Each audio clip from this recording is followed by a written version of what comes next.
Vamos mergulhar hoje num cenário que, apesar de hipotético, é construído em cima de análises de especialistas bem detalhadas. A gente vai desconstruir uma suposta operação militar em larga escala contra o Irã, que teria acontecido em 28 de fevereiro de 2026, e, claro, as consequências gigantescas que algo assim traria.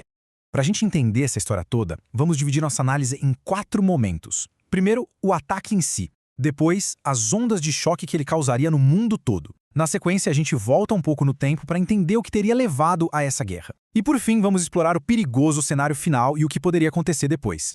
Imagina só a cena. É manhã do dia 28 de fevereiro de 2026. De repente, as notícias no mundo inteiro explodem com relatos de uma campanha militar gigantesca, chamada de Operação Fúria Épica, que pegou todo mundo de surpresa. E olha, desde o primeiro momento, a liderança americana deixa bem clara a dimensão da coisa. A declaração oficial fala numa campanha massiva e contínua. Isso já mostra que não seria um ataque isolado, mas sim um esforço pesado para tentar desmontar as principais estruturas do regime iraniano. E a escala da ofensiva é realmente assustadora. Pensa nesse número. Nas primeiras 12 horas, as forças americanas e israelenses teriam feito quase 900 ataques combinados. É um volume que por si só já dá uma ideia da intensidade brutal da campanha desde o comecinho. E aqui vem o que seria talvez o resultado mais chocante e decisivo desse ataque inicial. A confirmação da morte do líder supremo, o Ayatollah Ali Khamenei. Isso não é só um golpe militar, é um evento que muda completamente o jogo político e toda a estrutura de poder do Irã. Agora, para entender a estratégia do ataque, a gente precisa falar de um alvo principal, o Corpo da Guarda Revolucionária Islâmica, ou IRGC. Eles não são só um exército, são a força política, econômica e ideológica poderosíssima.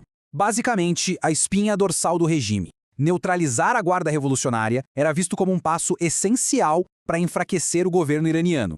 Só que, claro, um ataque dessa magnitude nunca fica restrito a um lugar só. As ondas de choque se espalham pelo mundo muito rápido, com consequências imediatas e bem sérias. A resposta do Irã teria sido rápida e pesada. Centenas de mísseis e drones são lançados. Agora um ponto fundamental aqui. Enquanto as forças americanas teriam relatado poucos danos, áreas civis em países vizinhos e aliados dos Estados Unidos no Golfo acabam sendo atingidas. Isso resulta em vítimas civis e, claro, amplia ainda mais o conflito. O impacto na economia mundial seria instantâneo. O Estreito de Hormuz, que é a rota mais importante para o petróleo do mundo, veria o tráfego de navios cair 70%. De uma hora para outra, 1/5 de todo o petróleo global estaria em risco, conectando diretamente esse conflito regional com a estabilidade econômica do planeta todo. E aí o medo de uma guerra muito maior se torna real, e bem rápido. A rede de grupos aliados do Irã pelo Oriente Médio começa a se mexer. O Hezbollah no Líbano, os Houthis no Iêmen, milícias no Iraque.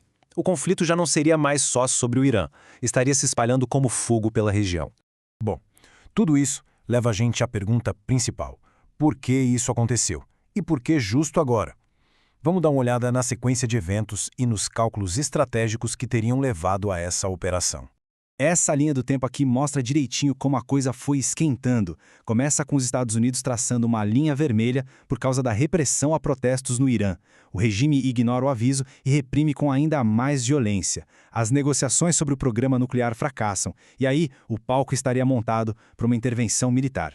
Então, no fim das contas, a lógica por trás da decisão teria sido essa. A liderança americana e israelense acreditava que o regime iraniano estava extremamente vulnerável, sofrendo com um colapso econômico e protestos gigantescos dentro do país. Eles teriam visto isso como uma janela de oportunidade histórica para forçar uma mudança de regime. E chegamos à parte mais crítica, o que vem depois. Uma vez que o ataque aconteceu, o futuro se torna uma grande interrogação cheia de incertezas e riscos enormes. Olha, essa análise de especialistas resume perfeitamente a situação.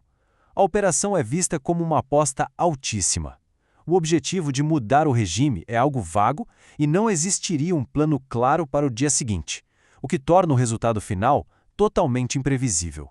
Taticamente, a ideia de cortar a cabeça da liderança parece ter funcionado. Além do líder supremo, a lista mostra outras figuras de altíssimo escalão, tanto militares quanto políticos, que teriam sido mortas. Isso cria um vácuo de poder gigantesco no topo do governo iraniano.